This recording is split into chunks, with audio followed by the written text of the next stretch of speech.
So good morning, ladies and gentlemen. If you could just bear with us for a couple of seconds, we're just waiting while you are admitted from the waiting room. There are hundreds of people registered for this event, so it just takes a few seconds to do that.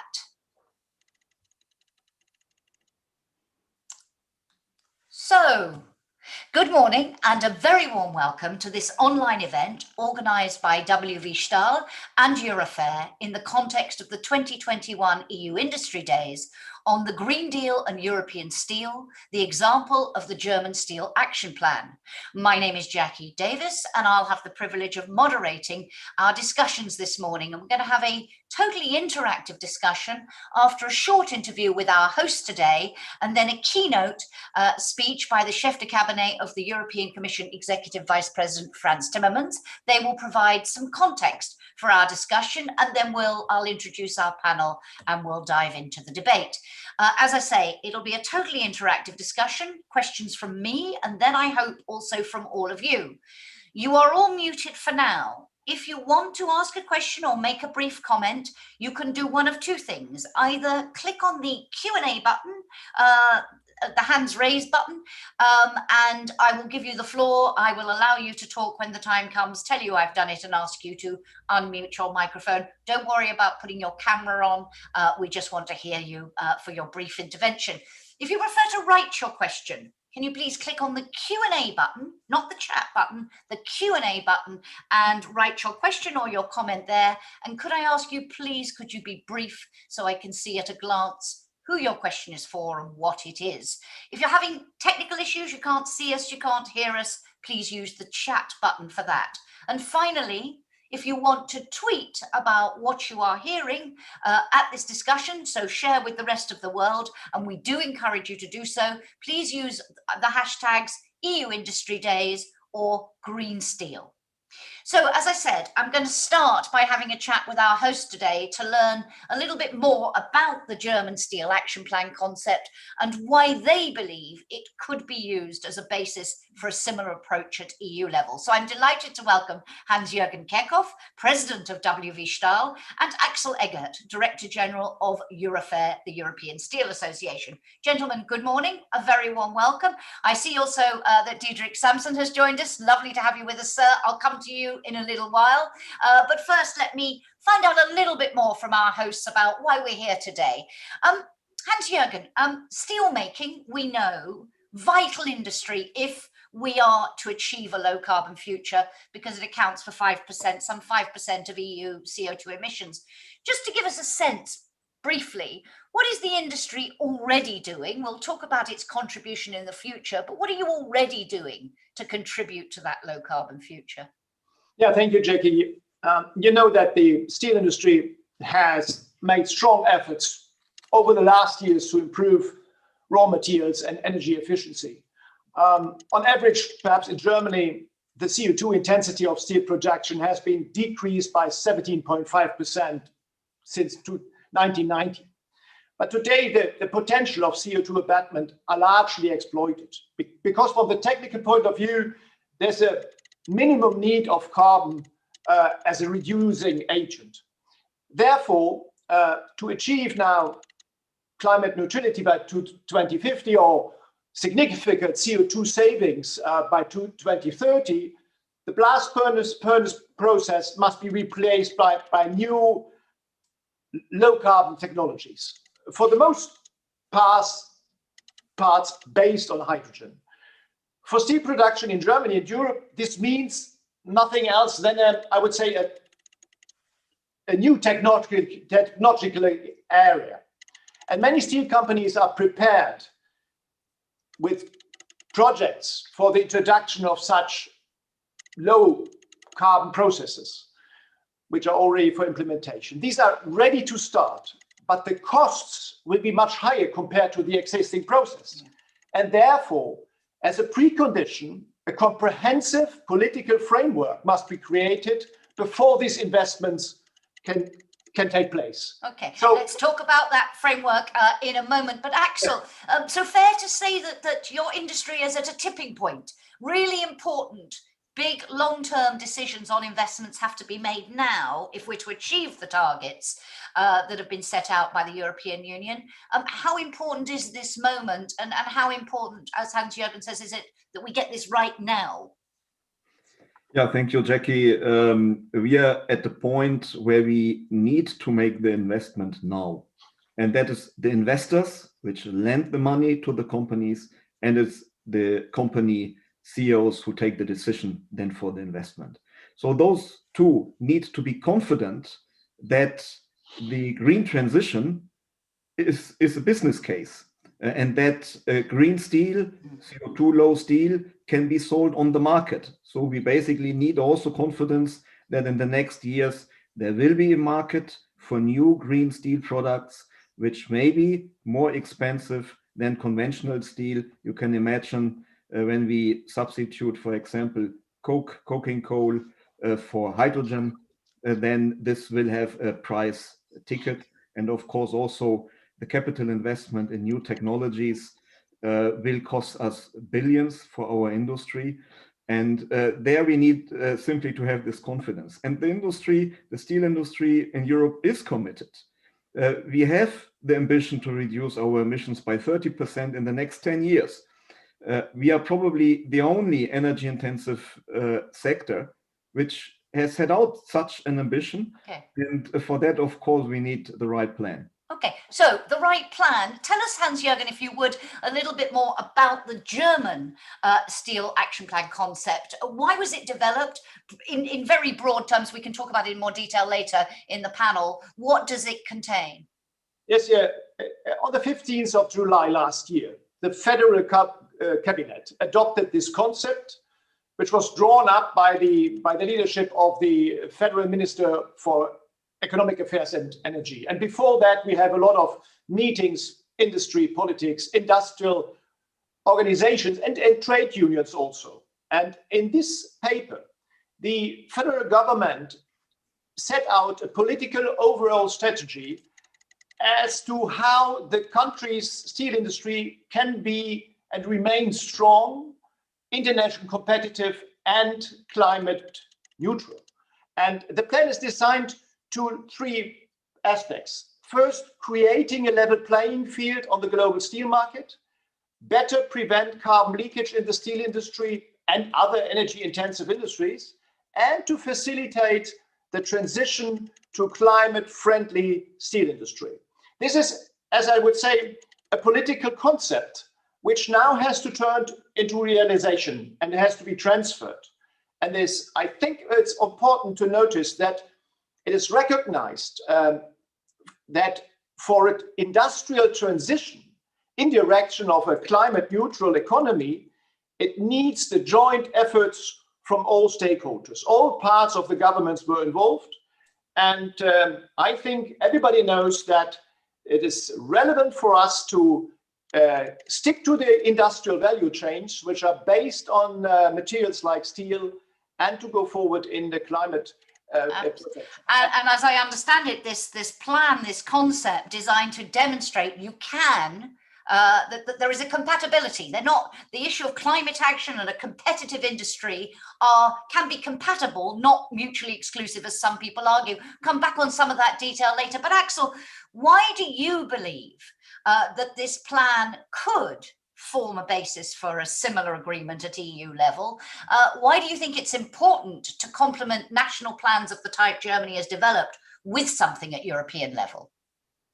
Yeah, first of all, because our industry is rather complex, and it is not possible with just one measure to decarbonize our industry. We have set out 10 points which need to be tackled on European level, and that can only be done if the stakeholders work together. And Mr. Kerkhoff has mentioned that what in Germany has happened, that the employers, the employees, and the government work together on a concept how to decarbonize the industry in the next 10, 20 years. That makes sense. And then you can also find out where are the bottlenecks actually, and how can we tackle these together? Because if we do not find a common view between policymakers and those who produce products, then we will probably not make this in this short term. And the ETS, the emissions trading scheme, is simply not sufficient. I think the Commission has understood that. The Commission is working on important proposals, but we need to come to a way where we can say, look, take the main commissioners from the college, which are important for the industry, sit together with key CEOs of the steel industry and with the unions, and hammer out a 10 points plan similar to the German steel action concept. Okay, thank you very much, gentlemen. We'll hear from both of you again later on in our panel, and I'd like to explore some of the issues that you've raised in more detail there, but thank you very much for now. I am delighted to welcome Diederik Samson. He is the head of cabinet, as I mentioned earlier, for European Commission Executive Vice President for the European Green Deal, Frans Timmermans. Diederik, thank you so much for joining us today. The floor is yours, sir. Well, thank you, Jackie, and thanks for the short expose of the German steel plan. Let me cut to the chase immediately, because our time is limited, not only in this meeting, by the way, but also actually more important in the real world. Our time is limited. To make a long story short, the steel sector is one of the most crucial sectors in Europe at the moment, and it is by far the most crucial sector to make this transition happen. Or put it in other words, if we are not successful in decarbonizing our steel industry, we will not be successful in our journey towards climate neutrality as a whole. So here you are, as a pivotal player in our overall objective to commit to a sustainable future. And I think we understood, you understood that, we understand that, and to be honest, that's already an accomplishment, because I have been in this field for 25 years, or basically all my adult life, and we've been in different times in which nobody felt the urgency, or one of the stakeholders, either government or public, or the companies felt the urgency, but the other didn't. And now we are in a time frame where everybody feels this urgency.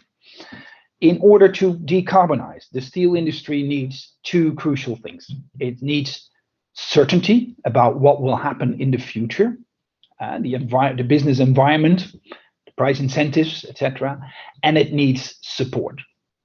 Axel is right. The ETS itself can create that certainty for the future. It cannot create enough support for the steel sector to make that transition happen. So we work on both. And let me start with the ETS. Yes, we're going to strengthen the ETS to meet the target of minus 55% CO2 emissions in 1990 towards climate neutrality in 2050, and that will have huge implications for the price of carbon. And that is something the steel industry will feel, and it will have to implement in its investment plans for the near future. As Axel said already, it's about investments that need to be done right now, or to put it more dramatically, somewhere yesterday. Those investments can only be done if we also provide enough support. And that's what the other part of the work that the Commission is doing. We are working on, as we elaborated on half a year ago, the hydrogen strategy to provide that hydrogen for, well, powering our energy system, because in a system that relies more on solar and wind, we need a storage energy carrier, which is hydrogen. But maybe more important, hydrogen is also one of the essential supplies to replace carbon as a reducing agent in the steel industry. And the first experiments are, I'm always optimistic, so I say hopeful, pretty hopeful, but we're not there yet. We're not anywhere. We're not near anywhere yet. So we need to invest, to ramp up investments in hydrogen production to make it cheaper and more available. And we need to ramp up the investments in the technology to make steel to make steel using hydrogen. And therefore, we are going to look at state aid rules. We are going to look at things like contracts for difference to match the price difference between, let's say, traditional steel with a high carbon footprint and new steel with a low or a zero carbon footprint. And we need each other in this journey. So when I say we are going to develop this, I don't mean a few civil servants in an ivory tower designing a plan from scratch. No, I mean a conversation with stakeholders, including you, but also including the public, including employees, like Germany did indeed for its own German steel plan. And I think that sets an example for what we can do in the near future. And I really mean near future, because at the moment, I think we have a once in a lifetime opportunity to make this happen. I already outlined the sense of urgency that is now out there, which is new and bigger than ever. But on the other hand, we have the post-pandemic recovery, which means there's more public money available than ever before to invest in a sustainable future. We all seem to understand, which is also, I shouldn't say a miracle, but it's quite special that we now have rallied around that single goal of building back a green economy after the pandemic. And building back a green economy requires investments in green technology. And as I said, the steel sector is one of the most crucial sectors in Europe. So that will be part of those investments. We will see in the next 3 to 4 years, because that's the time frame we're talking about, an enormous amount of public investments into this transition towards a new steel factory. So my plea to everyone in this call that is involved in the steel sector in one way or another, those investments can't wait another day. We need to do that right now. So we will come up with a regulation to provide that security, to provide a perspective of support to make that transition. And it's up to you to make those investments. Let's do this together. Thank you very much, Diederik. And if I could just follow up with a quick question. We heard you talk there about the elements, the regulation, what you're doing in that area. Do you agree with Hans-Jürgen and with Axel about the importance of, you have the development of national plans like the German one we've been hearing about, but that political framework also needs action at the EU level? Does that, for you, constitute a case for actually a Green Deal for steel specifically, to bring all of this together and make sure it's holistic? Yeah, let's see whether we can develop that. It's a format that we've touched upon also in other sectors. We're talking about a big transition in the car industry. We're talking about transitions in the base chemicals, steel, cement, fertilizers, and every sector has its own peculiarities, so requires its own approach. And yes, we are contemplating to develop such a sectoral approach. It's also discussed in the context of the climate law, which is now negotiated between Parliament, Council, and Commission after our proposal. And as you might know, especially Parliament put forward a very specific request for such a sectoral approach. And I think, whatever we call it, a Green Deal for steel or a sectoral approach, I like the first more than the latter. It all comes down to the substance of it. And whatever the name will be, our commitment is there to make this a collective journey. Thank you very much. As you say, we all, as you said earlier, need each other on this journey. We need it now. So Diederik, we are very grateful to you. We know you have a very busy schedule. So thank you so much for being with us. I'm sure what you've said will be music to the ears of those from the industry who are joining us on this discussion. But thank you for today, and hopefully see you again soon. Take care. Thank you so much. So joining me now to discuss all of this in more detail and to consider what Europe might pick up on from the German Steel Action Plan, how national plans like that and a European plan can work together, and how important all of this is. I am delighted to welcome Claudia Gammon, MEP, who is a member of the European Parliament's Industry, Research and Energy Committee. A very warm welcome to you, Claudia. Judith Kirton-Darling, Deputy Secretary General of the Industrial European Trade Union. You heard what Diederik was talking about, employees and the role of employees. So Very important to have you with us. Thank you for joining us. And Marius Hirte, Director in the Competitiveness Directorate, Economic Affairs and Competitiveness in the Council of the European Union. Very warm welcome to you, Marius. And I'm delighted to welcome back Axel and Hans-Jürgen. So, very warm welcome. As I said, ladies and gentlemen, totally interactive from here on in. Questions from me and then from all of you. But let me turn first to those we haven't heard from so far. And Claudia, perhaps I could start with you. Diederik Samson said, this is one of the most crucial sectors for Europe and absolutely essential if we are to meet our Green Deal goals. He said, if we're not successful in steel, we can't be successful overall. Would you agree with that? And what do you see as the challenge ahead to ensure that it can play that role, particularly, and we haven't talked so much about this, in the wake of the COVID pandemic and the impact that's had on this and many other industries? How do you see the challenge ahead? Well, thank you very much for the question and for inviting me. I think it would seem almost redundant to say that obviously the steel industry is relevant to achieving the Green Deal goals. And I very much agree with the sentiment that if we don't have the steel industry on board, or if we can't manage to support them enough to make the transition, then we will not meet those goals. I think that is very clear. So it has to be a partnership because we are all dependent on each other's contribution to reach these goals. I also think that it's not only about reducing carbon emissions, but also about being a leader and an industrial role model for the concept of a circular economy in general. It's very much about a new way of thinking about the European economy.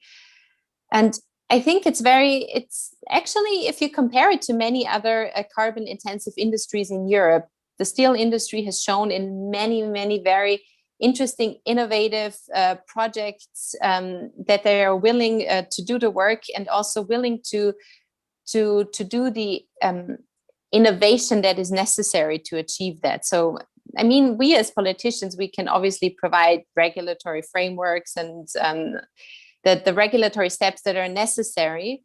But in terms of when it comes to innovation, I do hope that nobody relies on politicians to come up with those ideas, but those have to come from the industry and need to be supported with research money.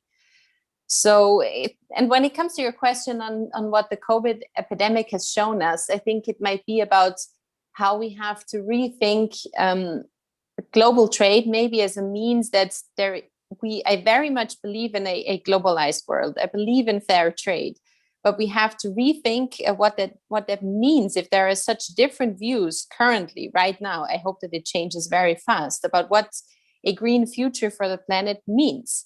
And that is something that we're considering right now, obviously in the parliament and everywhere in all Brussels institutions, about what the green transition will mean for trade and how we can facilitate a fair trade, also when it comes to different regulations and different goals that we all have in terms of carbon emissions reductions. Thank you. And that's an issue I very much want to come back to a little bit later in our discussion.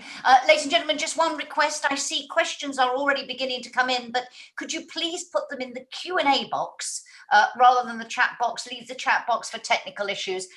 Please, and if you've already sent a question, it'd be really helpful to me if you could copy it through to the Q&A box. But Judith, a very warm welcome to you as well.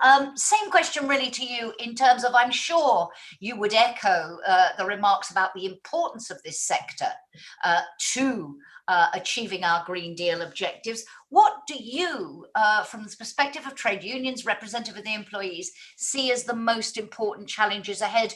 Would you agree with what you've heard, or is there anything you would add or see differently?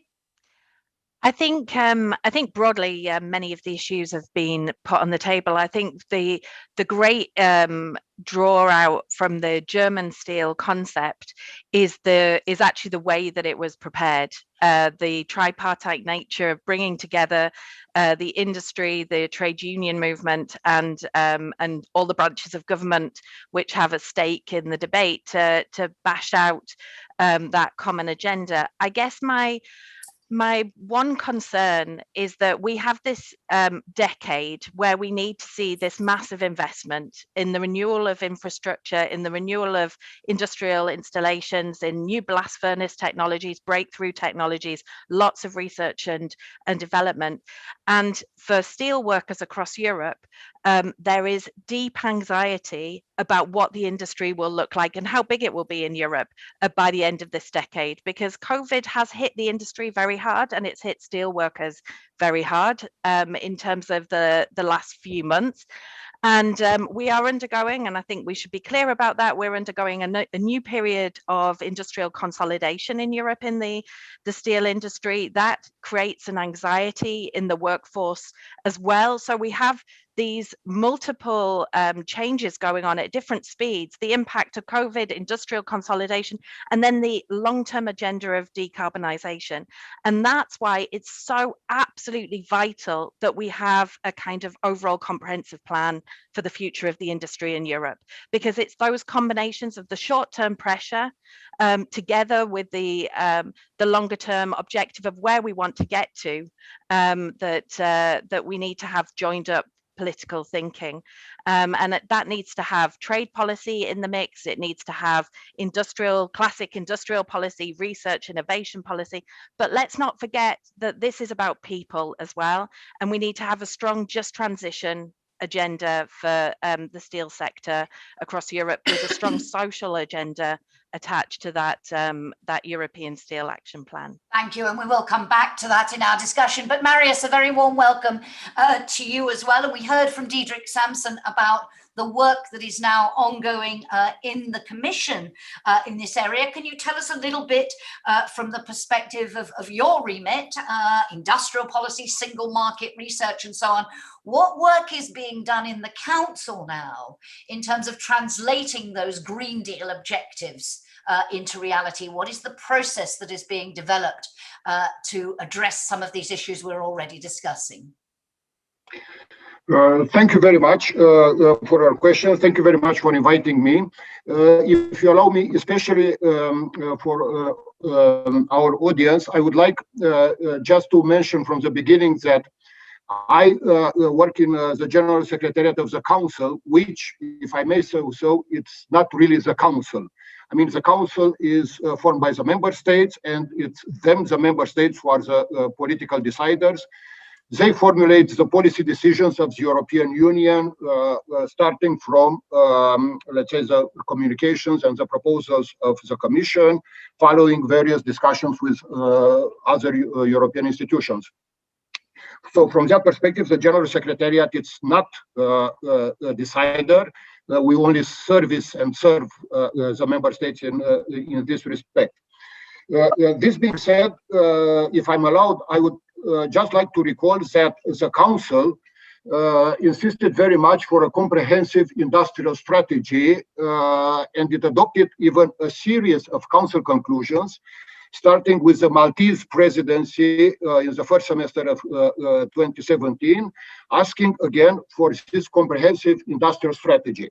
Now, the Council way of working does not refer to, let's say, very much to particular sectors. The Council didn't adopt it, let's say, specific Council conclusions on, for example, the steel industry. Nevertheless, the Council in its conclusions refers very much to energy-intensive industries, where obviously the steel industry is very much part of it. So following the entering into force of the new Commission and its presentation, again, I recall the fact that the Council adopted, I think, 5 Council conclusions, 5 sets of Council conclusions during consecutive 5 presidencies, starting with the Maltese presidency. The European Commission presented its industrial strategy more or less 1 year ago. And as far as we know, the Commission will update this industrial strategy probably next month in March, hopefully before the European Council in the second half of March. But following this presentation of the new industrial strategy, the Council adopted in November last year a new set of Council conclusions following and dealing with this industrial strategy. And I can say that those council conclusions, which, if I'm allowed this short institutional parenthesis, are very much debated at both, let's say, technical and political level, at the working party of the Council on Competitiveness and Growth. But we also have the high-level group, which is represented by, let's say, high-level deciders in the ministries dealing with the internal market and with the industry or with the economy. But then it's also approved by the ambassadors in Coreper, and then it's finally adopted by the ministers. There is quite a process still ongoing in terms of the debate about the strategy. Yeah. Oh yes, and it's very detailed. And those council conclusions adopted in November make quite clear or refer to, I would say, a rather large set of elements which are needed by the energy. Can we come back on those elements in a moment? But thank you for setting that context of where we are in that discussion now. But Hans-Jürgen and Axel, if I could come back to you just about the impact of COVID and the extent. Obviously, the Steel Action Plan was in development before the COVID crisis. It was unveiled during the pandemic. But we know this is, and it's been described by you as the worst economic crisis in decades. It's had a severe impact. For you, Hans-Jürgen, has that changed the discussion we need to be having about steel's contribution to the transition, or merely accelerated the urgency of that conversation? Jackie, I think we all which are here also in this web conference are first confronted how to get clear with this COVID crisis. This is in the forefront of everything. And it made things not easy, but I think the question of climate change is still on the agenda, not on point 1, but maybe on point 2 of the agenda. I experienced one essential point in this crisis, that the dialogue between politics and the world of economy, the industry, has been intensified, because we can solve some problems only with industrial competences of the chemical industry or the pharmaceutical industry and some others. And now I will transfer this to this question of transformation of energy-intensive industries. The dialogue between the stakeholders has to be more intense. And this is what Mr. Sampson said also, because at the final end, green steel has to become a part of the markets. This is a question of the value chains. And so we have to answer how this is possible by also preventing our industrial bases. And therefore we must intensify the dialogue. And maybe this is in this marvelous, in this situation, which is very, very difficult for all of us, individual and for our society, we have to learn. The dialogue is necessary to come to technological solutions which help us also to fight against climate change. Maybe this is a short answer, but it brings us directly to that what we are doing here today, trying to bring stakeholders together, talk about the way to go forward for a better future for the sake of Europe. So very much echoing what Diederik Samson was saying about that journey that we are on together. I'm going to come back to our policymakers in a minute, but Axel, just in terms of the impact of COVID on this discussion that we're having, would it have been the same without the pandemic, or has it changed the nature of the debate, do you think? No, it did not change the nature of the debate. Of course, we have now a second urgency, and that's coming out of this crisis.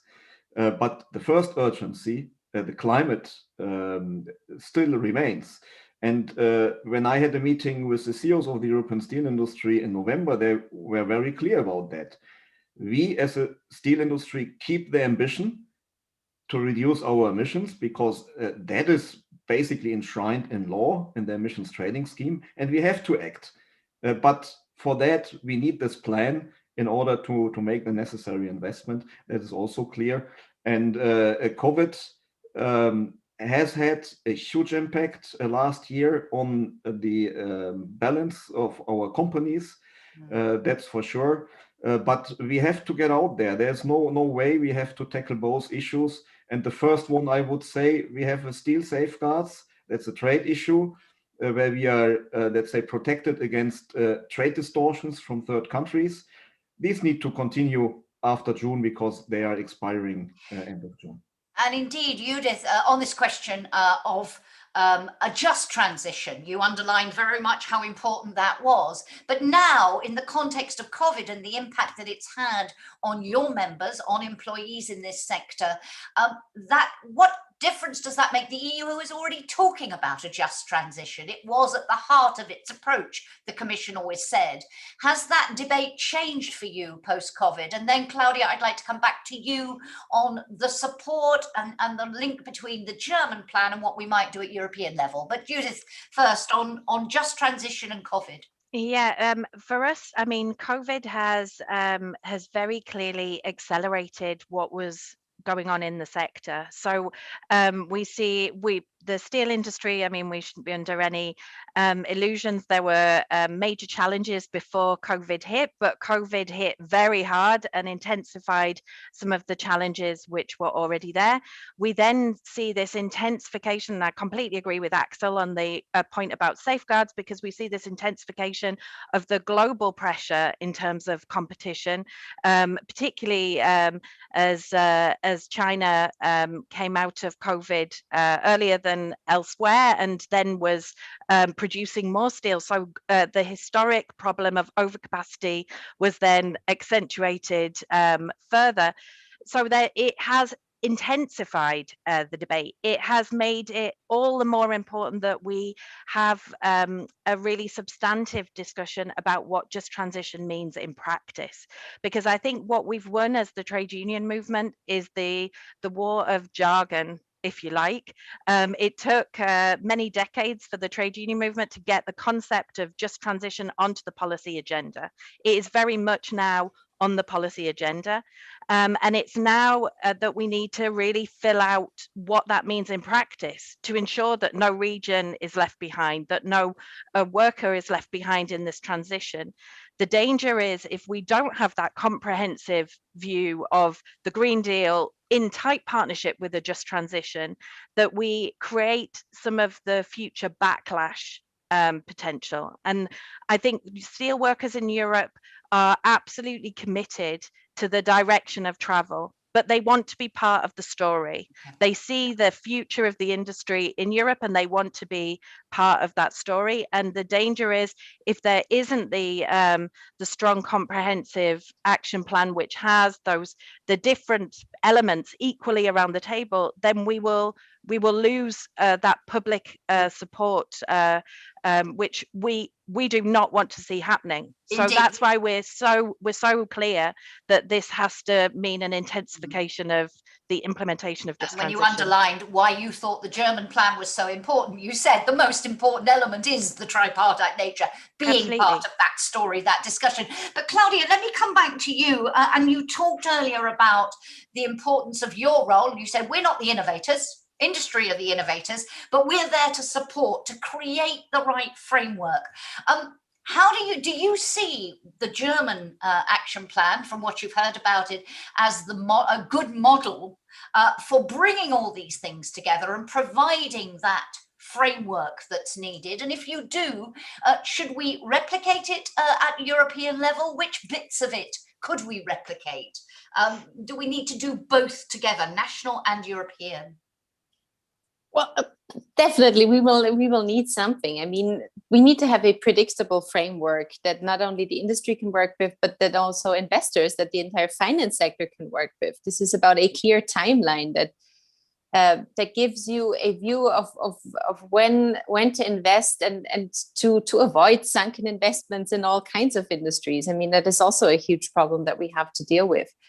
I think in general, this is about having a holistic approach. That is not something that we very often or always do in Brussels. We tend to think in silos that, environmental policy is only there for the environment and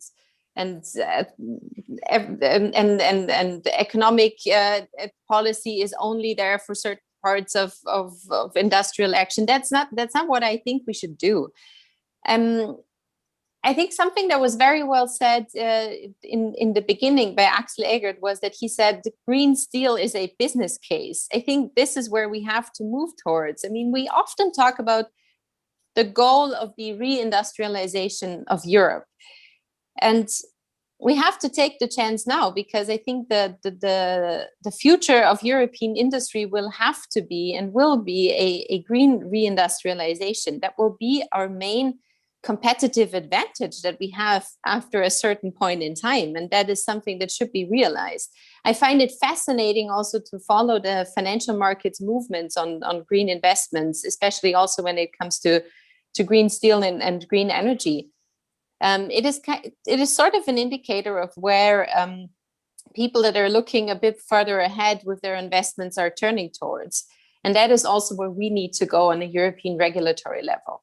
I think the German action plan can be a good blueprint. It focuses a lot on green hydrogen and gradually replacing coal with hydrogen when producing steel.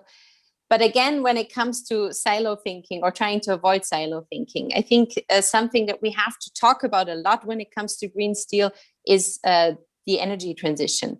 We have to focus on where will the green hydrogen come from? Where will all the more energy that we will need come from? That is not something that we can ignore in this entire debate. We're talking right now in the Parliament about the revision of the Trans-European networks regulation in energy.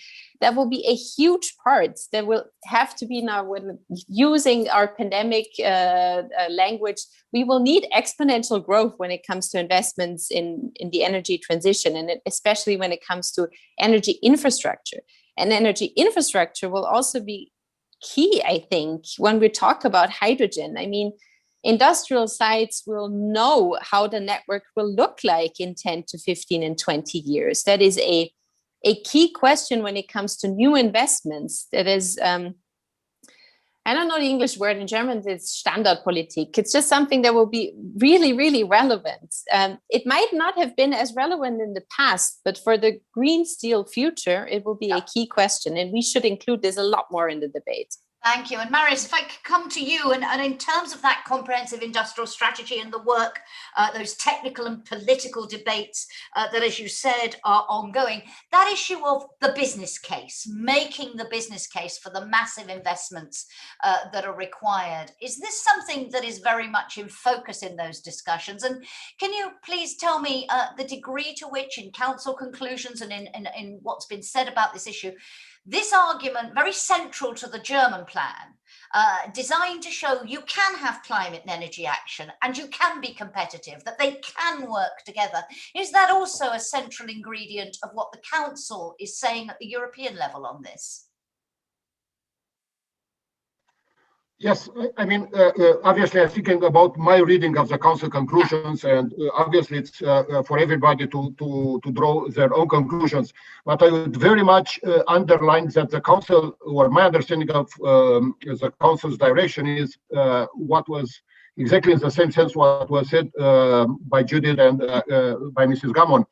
I mean, the point is, obviously, the model we have, we are going to have this green transition as a digital transition, which will ensure our competitiveness. On the other hand, we have to say that competitiveness is also an instrument to make those transitions happen.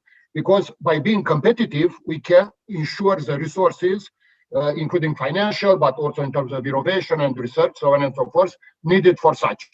And therefore, this comprehensive approach, which was mentioned, it's very much requested, especially or very much also in the case of energy-intensive industries. I mean, from the Council conclusions, just looking at it, the ministers clearly say the importance of just energy transition. I am sure that it is not, how to say, mean to not to refer also to just social transition, as was mentioned by Judith before.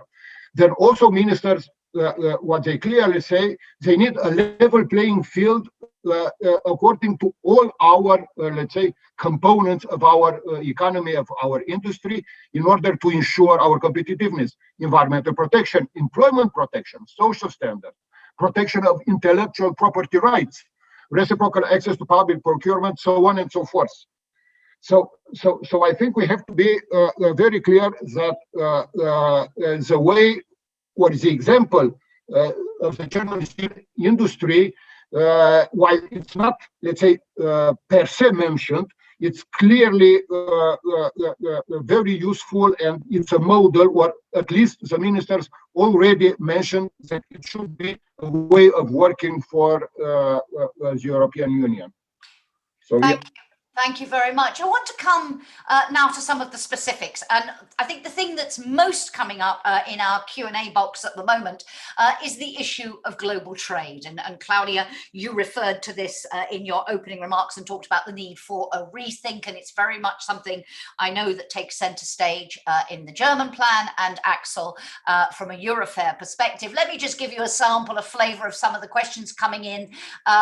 Nicole Voigt talking about the carbon border tax and the extent of that, how important that will be. We have Stanislav Kolev saying Europe is undertaking a carrot and stick approach, and Mrs. Gammon has underlined the fact we might need to rethink global trade to avoid carbon leakage based on national green agenda alignment. How does the EU see the stick approach, not penalising individual companies that align with the steel sector green ambition? Martin Flegg, what concrete measures are considered to create a level playing field for green steel in competition to grey steel imported from third countries? And another reference here to how can decarbonisation policies in Europe lower steel mills' competitiveness against others where such policies are not implemented, such as India and China? So a lot of concern about this level playing field issue. Axel, from your perspective, what needs to be done? Why does trade matter so much in a debate about carbon reduction? And you talked about the steel safeguards earlier. What else do we need to be looking at in this area now? Thank you, Jackie. First of all, steel is probably the most traded goods worldwide after probably crude oil or fossil fuel. So that shows already how exposed our industry is to global competition. And that requires, of course, that we have a level playing field, that we have fair conditions to trade steel, that state aid, state support schemes in third countries are withdrawn, that the EU strives to have a level playing field on the climate ambition. One of the questions was a carbon border adjustment measure by Nicole Voigt. That is one of the tools the Commission is currently looking into. We are supporting that in addition to current carbon leakage measures. So the steel industry receives free allocation, and we need to keep that free allocation, but we still have costs. In 2018, the costs caused by the emissions trading scheme for the European steel industry was 1.5 billion euros. In the meantime, the carbon price has doubled. So that would mean 3 billion euros costs. And that our global competitors do not have. So we need measures that put us on equal footing in the internal market, because we import 30 million tons of steel every year into the EU, but we also export 20 million tons of steel on global markets. So we need here a global level playing field, and that carbon border adjustment measure is not very easy to construct. That's very clear. So we need to sit together. But once we have a sustainable market for green steel, you can take or think about completely other measures. You can think about CO2 standards. You can think about a very high price on carbon. Right now, a high price on carbon is hurting us. We are recovering. We are the only who have that costs. So that needs to be discussed. Thank you very much. And Claudia, this was an issue you raised in answer to my very first question in terms of that rethink for the green transition. Where do you need to think the focus needs to be, in a reaction to what Axel said, if you would? And I'm going to say something that might not be super sympathetic on this panel, but I also believe that we need to change the way that we view this entire debate, because I don't agree that the additional costs are incurred by the emissions trading system. Those are costs that are incurred by climate change. And unfortunately, large parts of the world don't yet have a transparent cost system that really incorporates these negative externalities into the costs of any kind of production. So I see a huge lever actually in bringing other markets on board when it comes to transparent carbon pricing. I think it's the only way to go. I mean, for the time being, let's just say in a transition period, we will need measures such as a carbon border adjustment mechanism. I think we're all rather clear on that. But it is, after all, it will only be a transition mechanism. And that's, and I don't want to sound rather naive, but I see this more as a vision to have a trading area, a kind of climate neutral trading area in the future, or at least a trading area that uses some sort of emissions pricing system, no matter what it's called. And I don't rather care about the specifics of the architecture, but they have to be similar in nature to guarantee a level playing field. I agree that right now the situation is very dire when it comes to additional costs for our European steel industry. But we have to make a plan when it comes to the next 10 years and for the time after that. For example, consider the potential that there is, the political potential that there is right now in finding allies in this fight in order to enlarge a trading area that has the same goals and that uses the same instruments. For example, think of, for example, what would happen if the US administration would allow for some kind of emissions trading system or cap and trade or whatever they call it there to be implemented in the next couple of years. Some of their states use it, but most of them don't. The lever that would be created by having a larger trading area that has similar instruments would be enormous when it comes to bringing other countries on board with changing their policies and changing the systems that we use. I think it's the only way to go. And this is where the political work has to happen. It's not something that the industry has to do. It is something that we have to do. Okay. I'll give Hans-Jürgen a chance to react to that in a minute. And just to say on the question side, could I ask you please to keep your question short? I've got one incredibly long one and it's difficult to see what the question is within that if they are too long. But just to throw one more into the mix while we're talking trade, Ulrich Radzeg says, will there be a trade bonus for German, European steel companies who invest in green technologies compared to foreign steel producers? What could this look like other than border taxes? And how can fair trade be certified in the long term to make huge investments in transformation technologies more reliable? I just wanted to throw that into the mix. Judith, from your perspective, the level playing field, obviously very important. What more needs to be done? Yeah, I think it's not, there's not a silver bullet in this discussion. I guess that's the first point. From my previous experience as an MEP in the International Trade Committee, we had the large-scale overhaul of the trade defence instruments in the last Parliament. I think there's still much that needs to be done in classic trade defence to ensure a level playing field in terms of environmental and social standards. But that we have to see, and there I can agree with some of the points both that Claudia's made and Axel has made, that we have to see our policy framework interlocking. So the carbon border adjustment mechanism is necessary in the absence of global carbon pricing. We can't wait to build all of that climate diplomacy to reach action around the world, to take action to defend our industries whilst they transform. So we need a policy framework which ensures that there is a level playing field and a fair trading environment while we're putting pressure on our domestic industries to undertake this enormous transition.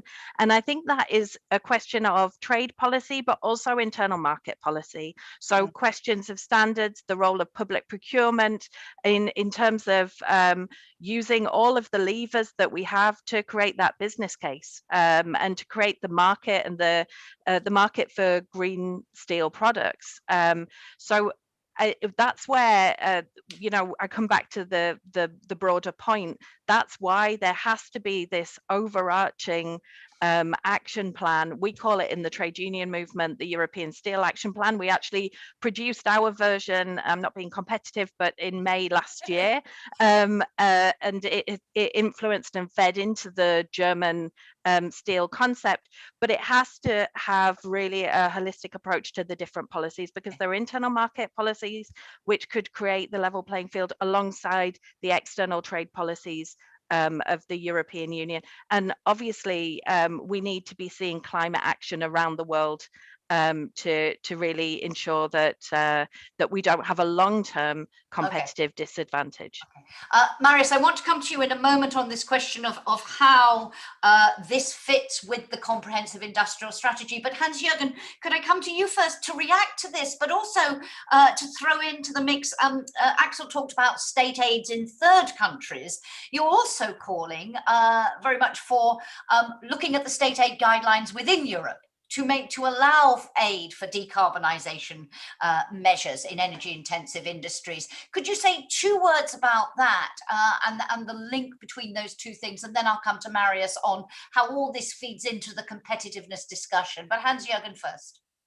Let me look at it from another perspective. We in Germany are experience the transition of the energy sector, the so-called Energiewende. When we talk the transition of the industrial sector, I think this is even more complex. And it's complex for the reasons also Claudia mentioned and Axel, that we have to take care about not only the competitive situation of steel, but also the steel consuming sectors. And it's not only a question of investment, it's also the question how to cover operating costs. Therefore, we have to develop very new concepts on a European level. New concepts, we made it possible to create or to secure the, say, level playing field.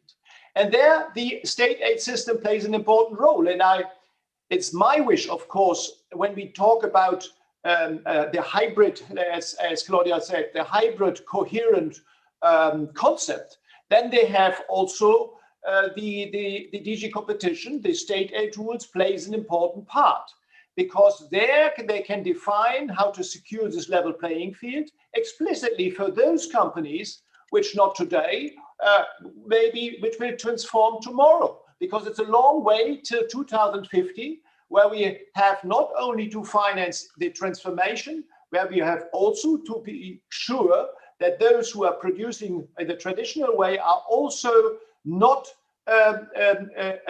too much put on burden on the, not covered by carbon leakage and other elements which are still today very dangerous. So not focusing only on this transition, but also to make sure that carbon leakage is avoided and there is a state aid system which allows to produce till 2050 to secure this production and the transformation also.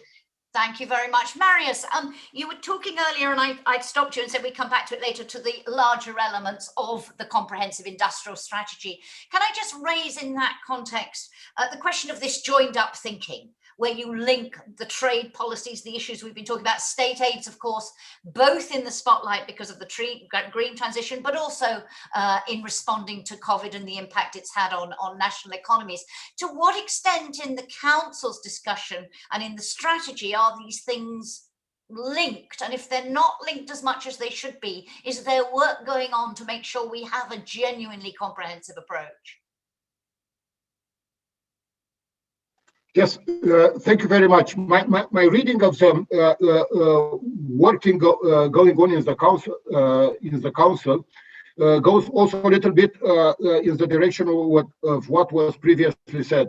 First of all, as I mentioned before, competitiveness is also a precondition for ensuring this transition.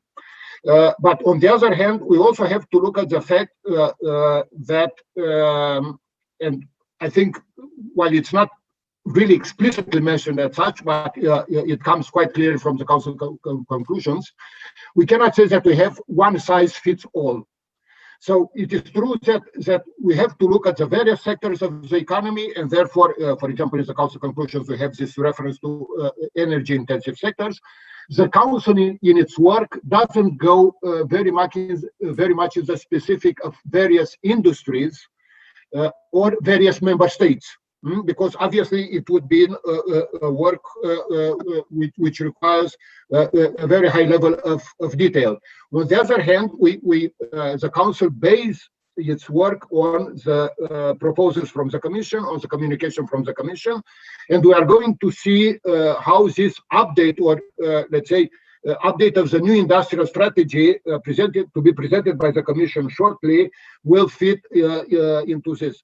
As far as we have heard, but again, I cannot prejudge what the Commission will present or what the member states will say about it.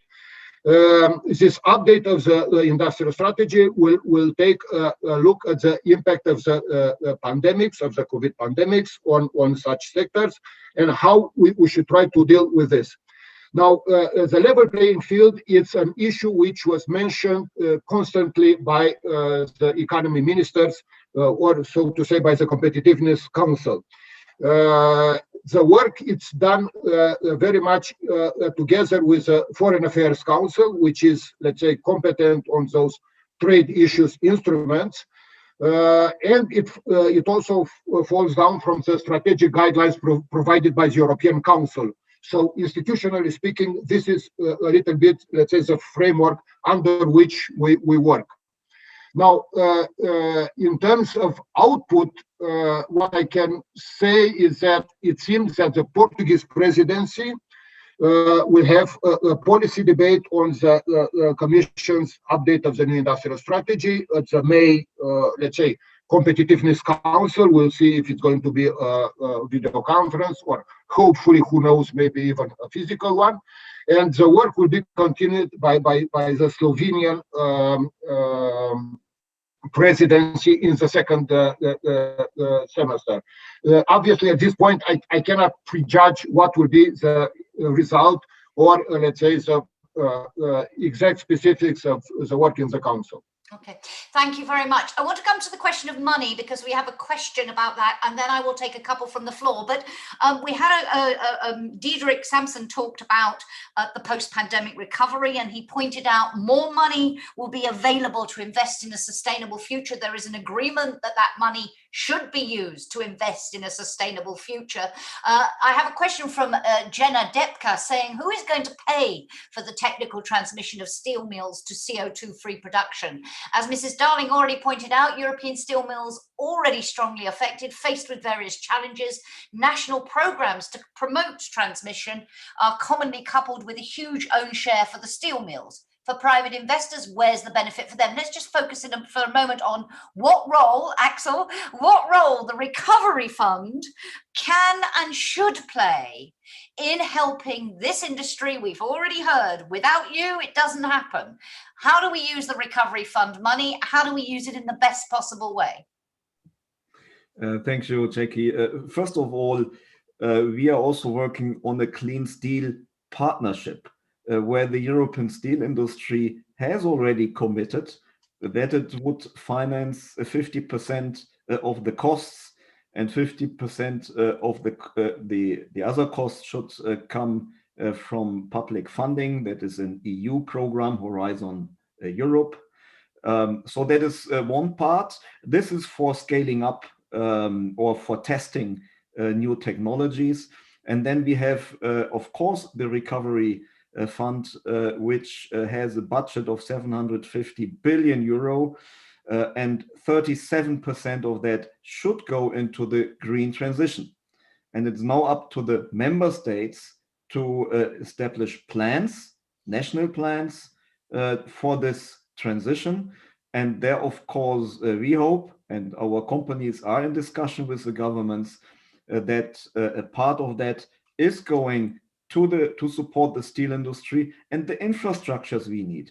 And if you just think about the infrastructure for hydrogen, steel can be not only a large consumer of hydrogen, but by being a large consumer, we can create regional demand SMEs, municipalities can connect to that.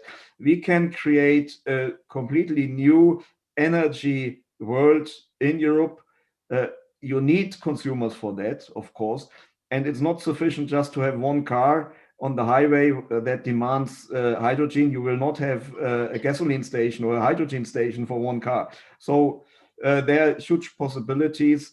And as I said, investment needs to come from public sector, from the industry, but we need also risk sharing. We need the banks to support this sustainable finance, even though the risk, of course, is higher than conventional steel making. Thank you. Hans-Jürgen, I think you wanted to come in on this point. Yeah, keep it short, because we know there's a need also for public funding. From our national side, it's important that it's a coherent concept. So we have different facilities here in Germany, but they are also European. We need a coherent system where we have enough money to transform in that way, which every national government implemented perhaps their single roadmap. What I like to strengthen very much is that there is this interesting facility of important projects of common European interests. And these, if I look to the very challenging and most important project, then is this on hydrogen and on low carbon industries. And I think these are the most relevant both facilities which should be open widely open for the steel industry, because I think we do the best offer. We make the best offer in terms of reducing CO2. And therefore, I think these, which are also relevant, of course, for the state aid framework, these are two ways where projects could fit in. And I would add another point. It's not only on transforming production. It's, of course, on aspect like circular economy. We are very much talking about the transforming of production, but I would like to bring into the discussion also the aspects of inventing the product, lightweight steel for certain industrial products. Okay. And there, I think these are very interesting aspects where we have to be more coherent on the national and the European level. Thank you very much. A quick thought on the use of the recovery fund from Judith and from Claudia. Then I'll take a couple from the floor. We have some hands raised. And then I'd like to come back to other aspects of the business case and how policymakers can help in the development of those business cases. But to the use of the recovery fund, Judith, a thought. Yeah, clearly there's an enormous opportunity with the European Recovery Fund on the table, and the combination with the multi-annual financial framework. I think from the trade union movement's perspective, the challenge is really in terms of ensuring that that money is being or the national plans which are being developed also within that tripartite framework of discussion with employers and employees at national level in social dialogue, because it's in that way that we can ensure that the money is really going to the concrete industrial decarbonisation. We're quite worried at the moment from some of the signals coming from some member states about what the intention to spend the money will be on, which won't actually deliver the transformation for the industries in those countries. And the last very quick point is why, it's a question you asked somebody else, but I would like to pick it up, is why it's so important to have this European level initiative. Is the alternative is that we have some member states which have a concrete national industrial strategy with the resources in place, and other member states where we don't, and we end up with a deindustrialization in certain parts of Europe and in competition inside the European Union, and that's will lead to a rise of nationalism, economic nationalism, which could be in the long term very detrimental. So the opportunity of the recovery plan is to create that holistic view with the resources also all the way across Europe used in which the also best ensures way. no one gets left behind, that key element of just Precisely. transition. Claudia, Judith's raising an important point there about at the moment there is a consensus that this is how the recovery fund should be used when we talk principles. When it comes to practice, she's saying maybe it won't. How do you see the recovery fund being used for this sector? And then, as I say, I'm going to take a couple of questions from the floor and then come back on the business case issue before we close. Claudia. Well, to be honest, I don't know. There's no overview right now that compares the different projects that the member states are bringing into this. For example, in my member state, Austria, the plans aren't there yet. They haven't submitted anything. They're waiting very much to the close of the deadline, I have the feeling now. So I don't know yet. I mean, there are the general guidelines of how much money should be spent on climate relevant projects and digitalization and blah, blah, blah. But I will be very interested in looking at what that actually means in practice and what kinds of projects that they will end up choosing. We will have to watch carefully and closely to make sure that what we've said it will do is what it actually does do. But we don't know until the projects come forward. But I mean, that is the competition that happens between member states. And I think that is all right. I mean, that is not something for the European Union up to discuss. There are things. That's the reason why you can vote in national elections, because it matters. It makes a huge difference in terms of these investment decisions, for example, of where your country will invest. And I think we will see huge differences in the strategies that the member states will take here. Absolutely. Lorenzini, I have opened your mic if you would like to ask your question or make your brief comment. Lorenzini. Or have you given up on me because your hand's been raised for quite some time and I haven't come to you? Lawrence, your mic is still off, so I don't know whether you can hear me. Let me try. There's one other hand raised. I'll try that and then maybe come back to you. Kunkel. Again, you need to unmute yourself if you wish to speak. At the moment, I'm seeing neither of you responding. So let me come to this question of the business case, and then I'll maybe have one more go if we have time.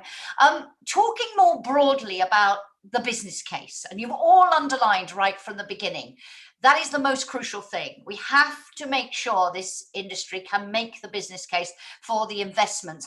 What do you see? And we've had questions asking about whether there need to be quotas for green steel. We have a question about secondary raw materials and how the EU can act concretely to ensure that they are recycled in Europe and contribute to the circular economy.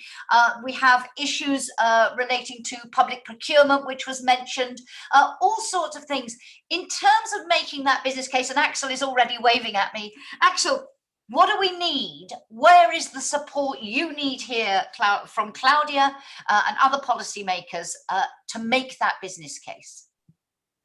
Yeah, thank you, Jackie. I try also now to answer these questions. First of all, how to classify green steel? That's, of course, a very important question. Our companies want to start selling green steel, even though today we would not make any profit on that. But the investment we are currently doing should result into a certain amount of green steel, carbon neutral steel, which we should be allowed to sell on the market. And for that, we are currently internally discussing how can this be defined, green steel, carbon neutral steel. That needs then to go to the policy level so that we can agree on that, and hopefully then the next step on the global level. The European Commission is on the product environment footprint approach. This needs to be taken into account because at the end, all steel needs to be carbon neutral that is sold on the EU market. There we have to come, but we need steps in between. And then the other question was raw materials, secondary raw materials. First of all, the EU has the highest environmental standards to treat steel scrap globally. So why do we then, as European Union, export steel scrap to destinations where we know that those facilities have less standards, are polluting? So that should stop, first of all. And secondly, the EU has the highest ambition in climate, 55% in 2030. And why should we then export steel scrap to destinations where you have little or no climate ambition? because the steel scrap is also important to reduce our emissions in Europe. Thank you. Claudia, do you as a policymaker believe we should have quotas for green steel?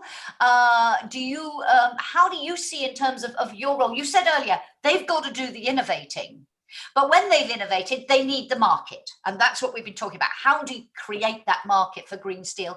How do you see your role, the role of public procurement, issues like that? I'd much rather have this done with carbon pricing than Right. quotas. I mean, there are instruments that are closer to the market and are a little bit more liberal in their approach, where I don't think you will need quotas. I mean, the thing that I have with quotas is also that there always has to be an incentive for overachieving here as well when it comes to innovation, and that has to be there. I'm not really sure whether or not quotas would be the right instrument to get there. Public procurement as an incentive, is that a tool that could be used more? So setting within that, setting requirements for green steel, for example, using green steel.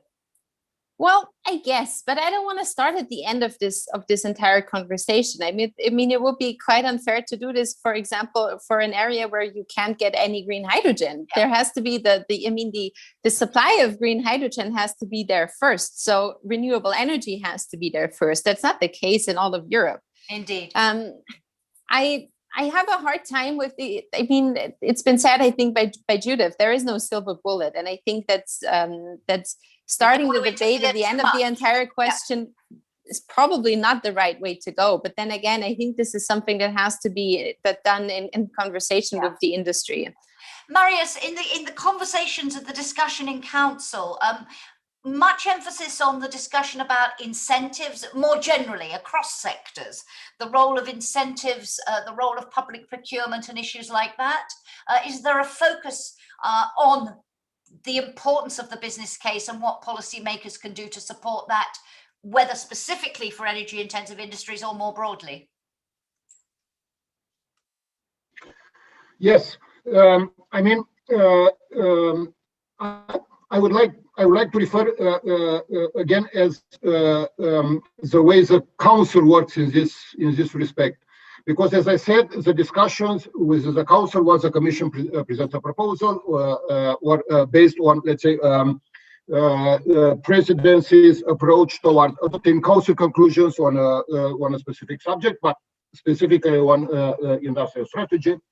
The council at the technical level is in permanent discussion and always invites business representatives or trade unions representatives in order to present their case and their situation. Now, as I said, because of the whole dimension of the issue, the council doesn't, or until now didn't really dealt with specific sectors or with the situation of the member states in such things.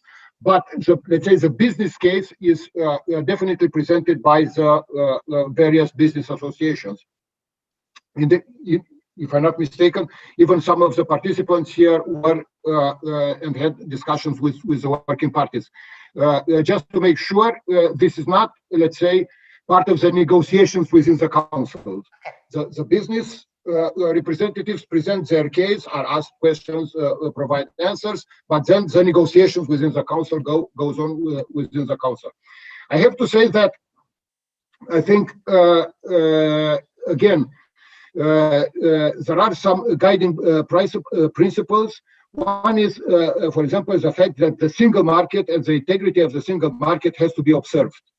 And hence, when we are looking at such elements like, for example, state aids, but also public procurement, this has to be done also within the perspective of the single market. So therefore, it's an equilibrium which has to be achieved, while also respecting the existing legislation. As far as I know, public procurement is definitely one of the most instruments which we can use in this, let's say, context of the green transition. But again, the council is very careful in while identifying the best ways to support or to formulate this industrial strategy. to rely on the integrity and on the functioning of the single market. Absolutely. Thank you very much. Hans-Jürgen, in terms of the business case, was there anything that you would add in your reaction to this discussion about the role of policy and the role where policymakers should stay out in terms of the business case?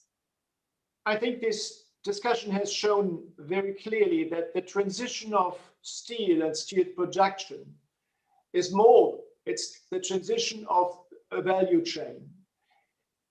And Claudia mentioned very rightly how we can also provide the industry with sufficient climate neutral hydrogen, how we can get the amount of the electricity that is necessary from a renewable energy which is necessary and avoidable. Therefore, we say we have to, if the currency of a hydrogen strategy is CO2, then of course we have to concentrate to provide the energy intensive steel production with a sufficient amount of hydrogen. This is a new integration in the energy sector. And on the other hand, it has of course an effect for the steel consuming sectors. There we are in a way how to cover, of course, how to create green markets. And there are a lot of options. Axel mentioned the eco-design, quotas, public procurement, many aspects.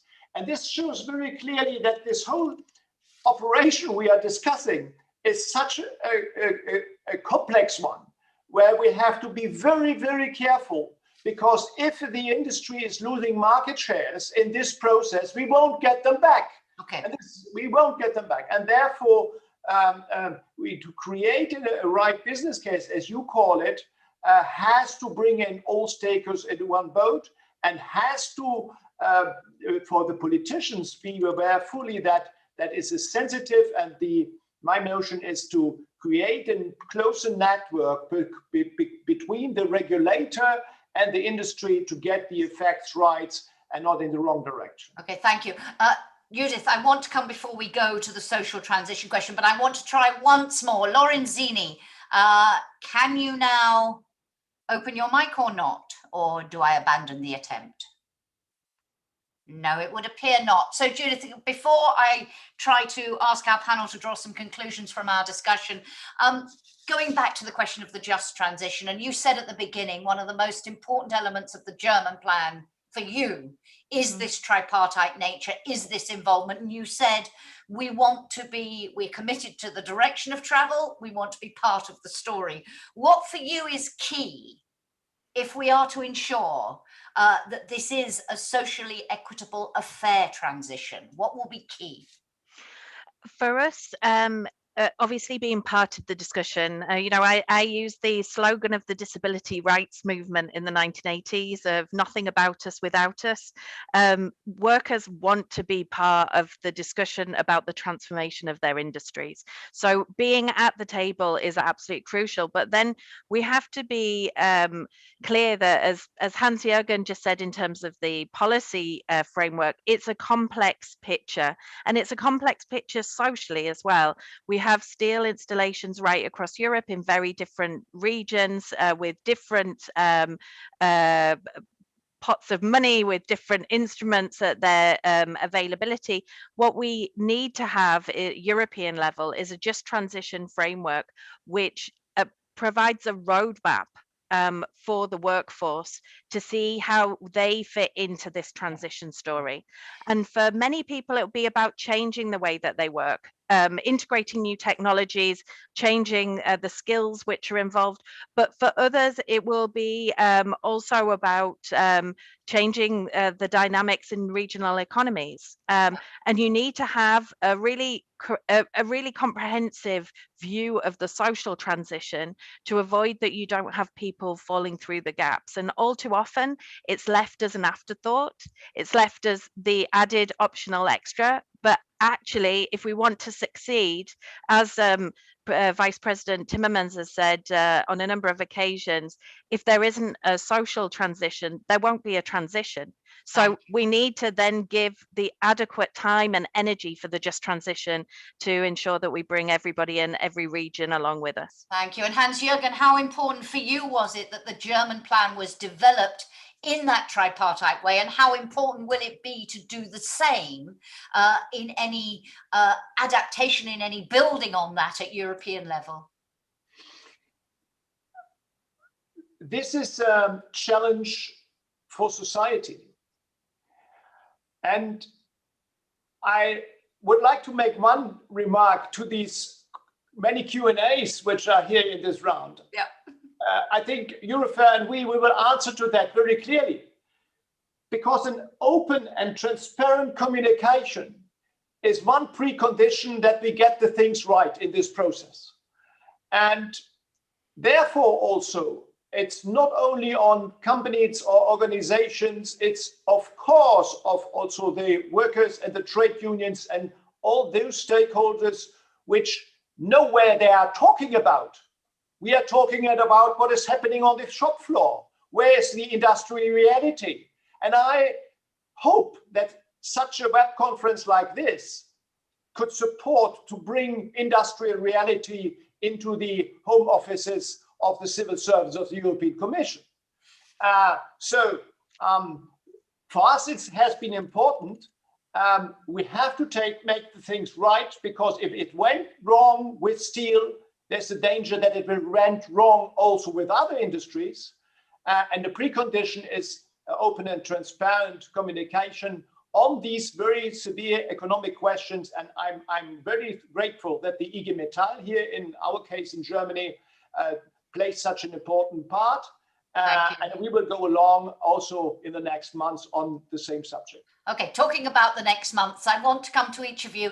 And my broad question is the same to all of you, but I'm going to adapt it slightly for Marius, because I'm not sure it would be appropriate to ask you, Marius, from a council perspective, to put yourself in Frans Timmermans' shoes.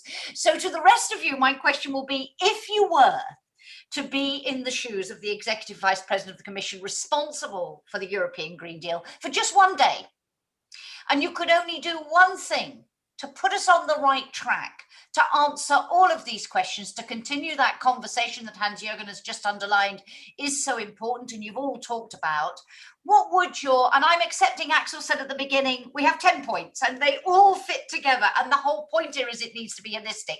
So I'm not really talking necessarily about picking one of those things, but a key next step to set us in the right direction. Marius, for you, what is going to be, in process terms, the key next step for the Council to deliver on the implementation of this Green Deal, set directions for where we go from here? You mentioned some of the work being done by the Portuguese presidency and then Slovenian presidency. What is going to be the most important next step? Is it the discussion? Will there be a discussion on this at the March European Council, for example? Where do we go from here? And then for each of you, your key next step as Frans Timmermans. Marius first. So I think, and in the council conclusion, so again, but this is only my reading of them.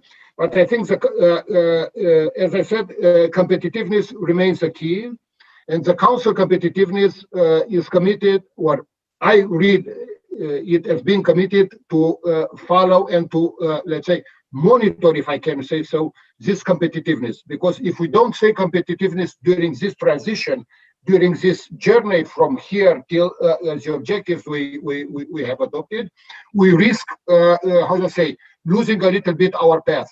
And the understanding is that the Council, and in the November conclusions, it was requested from the Commission to keep informing the Council about the developments on such, let's say, value chains, and especially on those strategic value chains.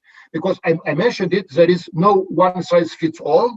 Various, let's say, industries must have various paths to go towards this transition with various results, and then this permanent monitoring.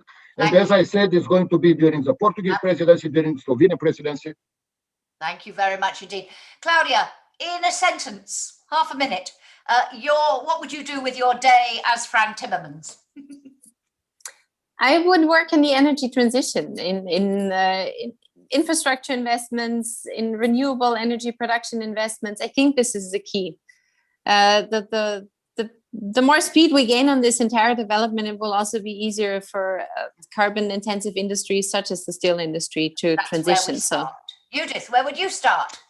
I would look towards the 17th of March and ask Timmermans to put his stamp on an ambitious, clean industrial strategy for Europe that provides a level playing field while we transform, ensuring that green steel can be produced in Europe, safeguarding our jobs long term. That industrial strategy can't be just a rehash of every other industrial strategy the European Union has had. Now it has to have real ambition to pull together holistic plans and sectoral roadmaps. Thank you. Hans-Jürgen, you're in the policy hot seat for one day. What are you going to do? Help to make transparent to public and to society that a competitive industry is the answer to the challenge of climate change. So make that case is the most important place to start. Thank you. Axel, a final thought. Yeah, if I were Timmermans, I would say, okay, Mr. Samson was right. I will grab the phone. I call Ursula von der Leyen. I call the President of the European Parliament. I call the President of EUROFER. I call Judith. And I call the German presidency. And we sit together and discuss how we can put this together. And the German steel action concept pouring into a European concept. And then I call Mr. Breton and say, please put this into the industry strategy. We will be, with steel, the front rider globally to reduce emissions, but we can only do that together. Thank you very much. So very neatly bringing us back to where we started, and Diederik Samson said, we need to be together on this journey. You've all emphasized dialogue, partnership are absolutely central. So thank you for bringing us back to that core theme. Thank you to all of you for a great discussion. The audience can't thank you in the time-honored fashion as we're in the online world. So let me do it on their behalf. Thank you. I wish we had another hour. It's all very fascinating stuff. Thank you to you for joining us today. Thank you for your comments and questions. We managed to touch on at least many of them, but there were many more, so apologies to those I didn't get to. And it only remains for me to wish you a pleasant rest of the day and stay safe. Thank you all very much indeed. Take care. Bye. bye. Bye-bye.